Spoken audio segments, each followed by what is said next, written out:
So guys PC jewellers के आज के इस वीडियो के अंदर हम बहुत सी चीजें सीखने वाले हैं और कुछ चीजें रिवीजन बेस पर होंगी। अगर आप इस चैनल पर रेगुलर रहे हो तो आपके लिए रिवीजन भी यहाँ पर काफी ज्यादा होने वाला है। तो वीडियो को एंड तक देखना, क्योंकि एक पेनी स्टॉक के अंदर किस तरह से काम होता है आपको सब चीजें इस एक वीडियो के अंदर मिलने वाली है।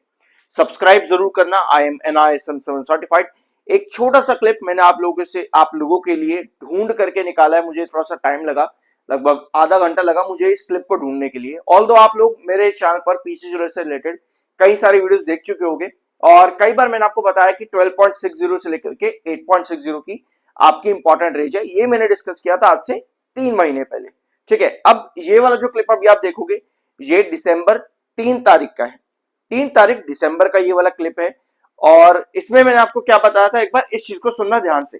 और क्यों बताया था ये सब चीजें मैंने इस वीडियो के अंदर मेंशन जरूर करी है 3 दिसंबर को, लेकिन अभी फिर से मैं आपको बता दूंगा। ठीक है, लंबी है जो कि बार को इंडिकेट करती है कहीं ना कहीं 10-40 पर स्टॉक ने आज रिजेक्शन बना दिया है कल के सेशन में। अब देख रहे हैं कि इस रिजेक्शन पर स्टॉक किस तरह से काम करता है, यानी कि आने वाले 4 महीनों तक मोस्ट पॉसिबली आपकी ये रेंज रहने वाली है इन 3 ट्रेड्स के बीच में। अब भैया इतना ठीक है, अभी आपने क्या सुना कि आने वाले 4 महीने तक आपकी ये रेंज रहने वाली है इन 3 लेवल्स के बीच में मोस्ट प्रोबेबली। ये बात दिसंबर 3 तारीख की है। आपका कितना आता है 12.60 और 11.40 जो आपका मिड रिजेक्शन है, 12.60 आपका क्रूशियल रिजेक्शन है और नीचे में 8.60।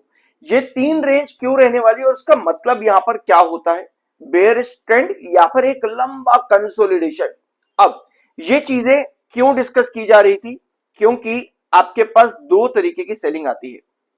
ठीक है, मार्केट को समझने के लिए सबसे ज्यादा जरूरी है कि हम ये समझे कि कोई स्टॉक अगर गिरता है तो उसके रीजंस क्या होते हैं। अभी आपके पास 2 रीजन से सेलिंग है। पहला रीजन मैं आपको बताऊं, कंपनी। ठीक है, पहला रीजन अगर हम देखें तो पीसी ज्वेलर्स के अंदर 11.40 से जो आपको गिरावट देखने को मिली है ना, अब आप 8.60 के नीचे भी आ चुके हो। अभी तक की गिरावट थी कंपनी की वजह से। अब आप कहोगे भाई कंपनी ने क्या बुरा कर दिया, भाई कंपनी ने तो बढ़िया रिवेन्यू दिए, ये ऑपरेटर गेम है। तुझे नहीं समझ में आ रहा, ये ऑपरेटर गेम है। ऑपरेटर बार बार पैनिक क्रिएट करते हैं सेल करके, क्योंकि वो रिटेलर से माल खींचना चाहते हैं। एक ना समझ इन्वेस्टर ये बात करेगा कि भाई ऑपरेटर गेम है, तुझे नहीं पता। बहुत आसान काम है, सबसे ज्यादा आसान काम है मार्केट के अंदर ये चीज कह करके निकल जाना कि भैया ऑपरेटर गेम चल रहा है। और इस पर मेरे दूसरे यूट्यूब चैनल पर आपको कई सारी वीडियोस मिल जाएंगे कि ये ऑपरेटर गेम एक्चुअल में होता क्या है और ऑपरेटर असल में होता क्या है, ये भी आपको मिलेगा। अब जो सेलिंग आपके पास में आ रही है वो मार्केट सेंटीमेंट से रिलेटेड है। अब आप यही कहोगे कि भाई मार्केट गिर रहा है इस वजह से पीसी ज्वेलर्स भी गिर रहा है, लेकिन भैया जब मार्केट अच्छा था ना, जब मार्केट 85,000 पॉइंट पर था, तब भी पीसी ज्वेलर्स में गिरावट आ रही थी। तो हम ये नहीं कह सकते कि मार्केट के सेंटीमेंट्स लगभग पिछले 5 महीनों से खराब है जिस वजह से पीसी ज्वेलर्स गिर रहा है। नहीं, पहला रीजन आपका कंपनी में गिरावट की वजह से और दूसरा रीजन अब जो गिरावट आपकी आ रही है वो मार्केट सेंटीमेंट्स की वजह से आ रही है। यानी आपके पास 2 रीजन निकल करके आ गए कि क्यों पीसी ज्वेलर्स में गिरावट है। आपके रेंज के बीच में 8.60 तक की, जो हमने आज से लगभग 3 दिसंबर को डिस्कस किया, तो उसके बाद से लगभग 3.25 महीने ऑलमोस्ट हो चुके हैं यहां पर। ठीक है, अब आप यहां पे आओ। किसी भी कंपनी की वैल्यूएशन निकालने के लिए 3 चीजें सबसे ज्यादा इंपॉर्टेंट होती हैं, उसका ईपीएस, उसका पी और उसका प्राइस टू बुक रेशियो। अगर हम कंपनी का प्रेजेंट ईपीएस देखेंगे तो आपको नजर आएगा कि कंपनी का ईपीएस काफी अच्छी रेंज पर काम कर रहा है। अब कंपनी के ईपीएस में कोई बड़ा फॉल नहीं आ रहा है कि all of a sudden company का ईपीएस ज्यादा गिरे या फिर कंपनी का पी रेशियो और प्राइस टू बुक रेशियो बहुत ज्यादा बढ़ रहा हो। इस समय कंपनी का ईपीएस, कंपनी का price to book ratio, company का पी रेशियो, ये सब एक दूसरे से काफी ज्यादा अलाइन हो चुके हैं, जो कि किसी भी कंपनी के लिए अच्छी बात होती है। लेकिन अभी जो आप लोगों ने ये वाला क्लिप सुना, इस वीडियो के अंदर मैंने बहुत चीजें आपको एक्सप्लेन करी हैं, कंपनी के रिजल्ट्स भी। ठीक है, इस वीडियो में, जबकि ये दिसंबर क्वार्टर भी नहीं तब आया था, तब तो सितंबर क्वार्टर के ही रिजल्ट आए हुए थे, तब दिसंबर क्वार्टर का रिजल्ट भी नहीं आया था। ठीक है, और यहां पर ये गिरावट क्यों हो रही है लगातार पीसी ज्वेलर्स के अंदर, उसके पीछे के रीजंस आपके सामने यहां पर क्लियर हैं। किसी भी कंपनी पर जब आप एंट्री करते हो, आप पहले ये देखते हो कि उसका प्राइस क्या चल रहा है। आप देखते हो कि उस कंपनी का प्राइस कम है और पहले कभी बहुत बड़ा रहा है, तो इन्वेस्टर क्या करता है, भैया पहले इस कंपनी ने बहुत तगड़े रिटर्न दिए हैं और अब देखो यहां पर गिरा हुआ है, ये मुझे और वापस से इतने रिटर्न देगा, तो भैया कितना मजा आएगा।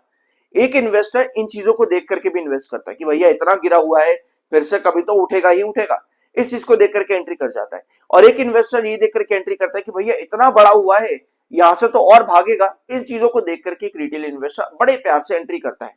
रादर मैं आपको अगर एक चीज बताऊं कि आपको किसी भी कंपनी पर एंट्री करनी है या फिर एग्जिट करना है, आपको यह देखना जरूरी है कि अगर उस स्टॉक ने एक टाइम पर इतने बढ़िया रिटर्न दिए हैं तो क्यों दिए हैं, और अगर इतने बड़ा फॉल दिया है तो क्यों दिया है, और अगर लंबे समय तक वो स्टॉक एक रेंज के अंदर अगर चलता रहा है तो क्यों चलता रहा है, और यहां फिर से रिटर्न दिए तो क्यों दिए, और अभी गिर रहा है तो क्यों गिर रहा है।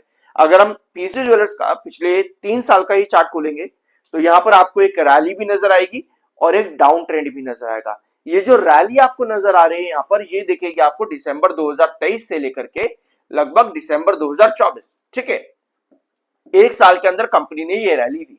अब आप ये देखोगे कि कंपनी ने ये रिटर्न्स क्यों बना करके दिए। आप ये नहीं कहोगे कि भैया मार्केट में बुल रन था इस वजह से भाग गया, ऑपरेटर का मन था चला दिया, ये सब नहीं कहोगे। ये सब आप बिल्कुल एंड में जाकर के कहोगे जब आपको कुछ भी समझ नहीं आएगा। आप कह दोगे कि भैया ऑपरेटर गेम, चलो जी कहानी खत्म हो गई। आप यहां पर आते हो जो कंपनी ने रिटर्न्स आप लोगों को बना करके दिए।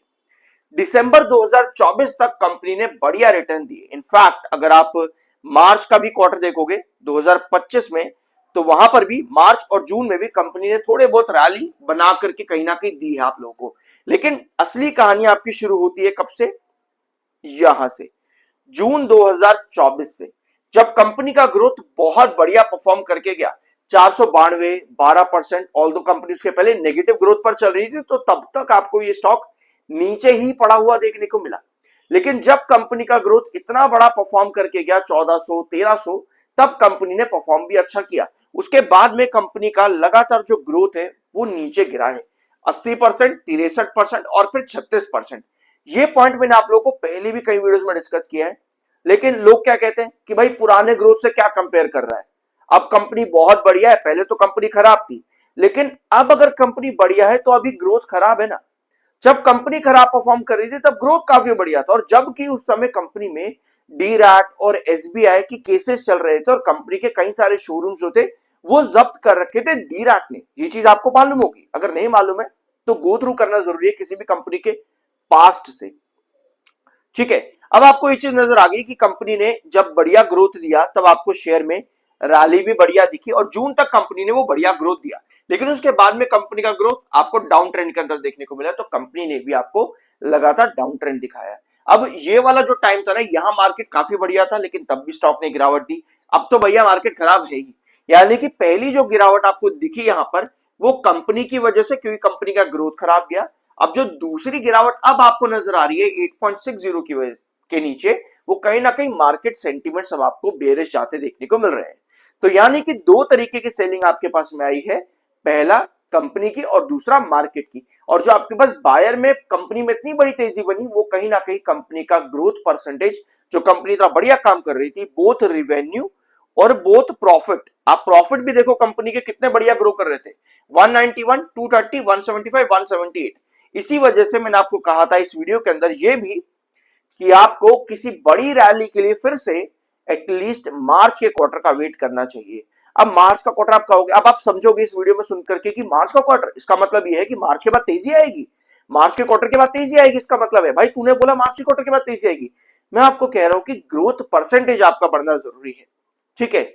जैसे कि कंपनी का ग्रोथ अगर 36% से बढ़ता है, मान लो 50%, 70%, 100% अगर कंपनी ये ग्रोथ आगे लेकर के आती है, तब आप कहते हो कि हाँ अब यहां कंपनी काफी हद तक स्टेबल है, ठीक है।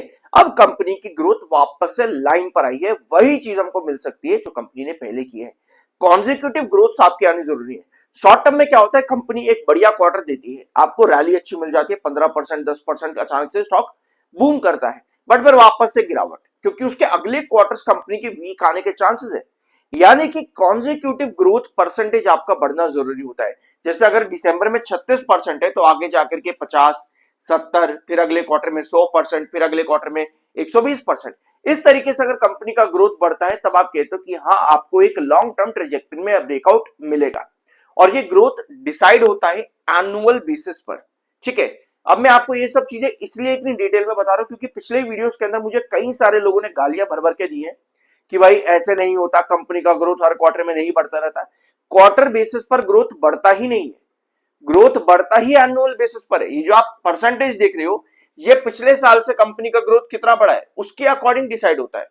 तो एक पॉइंट अगर आप लोग सुन रहे हो तो एटलीस्ट ये भी सुनो कि क्यों वो बढ़ रहा है और वो पॉइंट पर बात क्या की जा रही है। उसके बाद चाहे जितनी मर्जी गाली देना, कोई इशू नहीं है, ठीक है। प्रमोटर कितने अभी इस समय चल रहे हैं? 40.94। जनवरी के महीने में प्रमोटर ने खरीदारी करी है। ऑल दो प्रमोटर यहां पर फंड रेज कर रहे हैं। इससे रिलेटेड अपडेट्स मैंने पिछले वीडियोस में डिस्कस कर रखी है कि क्यों प्रमोटर के होल्डिंग में इतने ज्यादा शिफ्ट देखने को मिल रहे हैं। अपार्ट फ्रॉम दिस, एफआई के पास 5.59 है, डीआईएस के पास 6.28 है। और जब आपके पास अभी अगला जो होल्डिंग पैटर्न आएगा, शायद फरवरी या मार्च के महीने का जब आपके पास में आएगा, तो आपके पास डीआईएस में और सेलिंग आती देखने को मिल सकती है, मतलब डीआईएस की होल्डिंग और कम होती देखने को मिल सकती है। क्योंकि फरवरी में डीआईएस ने 2,79,743 शेयर्स और सेल किए हैं, तो डीआईएस की होल्डिंग वहां पर और कम होती देखने को मिल सकती है जब आपके पास नेक्स्ट होल्डिंग पैटर्न आएगा तो, ठीक है। तो अब आप इस वीडियो में क्या क्या समझे? पहला तो आप ये समझे कि सेलिंग कौन कौन सा टाइप की होती है। देखो, ये मेजर सेलिंग होती है, इसके अलावा टेक्निकल सेलिंग भी होती है। आपके किसी स्टॉक रिस्ट्रिक्शन पर है, वहां पर रिजेक्शन फेस करके भी सेलिंग आती है। तो सेलिंग के शॉर्ट अगर आप टाइप समझोगे तो वो अलग है, लेकिन ये मेजर टाइप ऑफ सेलिंग है। मार्केट और दूसरा कंपनी के हालात क्या चल रहे हैं, ठीक है। अब आते हैं इसके चार्ट पैटर्न पर। अगर आपकी कोई भी पर्सनल क्वेरी, आप मुझसे जुड़ना चाहते हो, लाइव सेशन ज्वाइन करना चाहते हो, ये पेड है, आप मुझे व्हाट्सएप पर मैसेज कर सकते हो। जो भी डिटेल्स होंगी मैं आप लोगों के साथ शेयर कर दूंगा, ठीक है। सो ये है पीसी ज्वेलर्स का चार्ट पैटर्न। अभी तक आप लोगों को 8.60 ये आपका जो क्रूशियल बेसलाइन रहा था, यहां तक आपका था एक क्रूशियल बेस 8.60, 11.40 जो कि आपको एक बार दो बार देखने को मिला, 11.40 और 12.60, ठीक है। ये तीन लेवल से जो मैंने आप लोगों के साथ 3 तारीख को भी डिस्कस किए थे, 3 दिसंबर को भी। अब 8.60 आपका टूट चुका है, और अगर यहां पर मार्केट से सेलिंग और आती है, मार्केट सेंटिमेंट्स अगर और बिगड़ते हैं, तो आपका ये एक इंपॉर्टेंट कंसोलिडेशन है 8.60 की रेंज पर, ठीक है। ये आपका इंपॉर्टेंट कंसोलिडेशन है। और नेक्स्ट बेसलाइन आपकी बनती है अराउंड 7.40 के पास में, ₹7.40 के पास आपकी नेक्स्ट बेसलाइन क्रिएट होती है पीसी ज्वेलर्स में। सो अब आपको ये समझ में आ चुका है इस वीडियो के अंदर कि कोई भी कंपनी में गिरावट क्यों होती है और कोई भी कंपनी में तेजी क्यों आती है। इस बीच में कहीं भी आप लोगों ने ये चीज नहीं देखी, मैं ये नहीं कह रहा कि आपको कहीं लिखा हुआ दिख गया, आपने देखी ही नहीं, आपने कंपनी के रिजल्ट्स देखे कि क्यों तेजी बनी, आपने कंपनी के रिजल्ट्स देखे कि क्यों गिरावट आई, उस बीच में कहीं पर भी ऑपरेटर नहीं आया। रिटेलर ऑपरेटर का नाम क्यों लेते हैं? क्योंकि हम लोगों को ये चीज सिखाई गई है, सोशल मीडिया ने हमको ये चीज सिखाई है। क्योंकि जब हमारे पास नॉलेज नहीं होती, हम यही कह देते कि भैया गिरा है तो शायद कोई ऑपरेटर गेम चला होगा। हम ये नहीं देखते कि कंपनी क्या परफॉर्म कर रही है, कंपनी क्या परफॉर्म कर सकती है, चार्ट्स क्या कह रहे हैं, चार्ट्स क्या नहीं कह रहे हैं। हम इन सब चीजों को हटा देते हैं पहले ही और एंट्री करते हैं, फंस जाते हैं, तो उसमें दिक्कतें और परेशानियां ढूंढने लग जाते हैं कि भैया क्यों गिरा। रादर देन आप ये समझो कि पहले कंपनी ने क्या किया, आगे कंपनी क्या कर सकती है और अभी कंपनी क्या कर रही है। किसी भी कंपनी के लिए ये मेन फोकस पॉइंट्स आपके होते हैं। आई होप कि इस वीडियो में आप लोगों को जानने को मिला हो, तो एक सब्सक्राइब जरूर करना। मिलता अगले वीडियो में।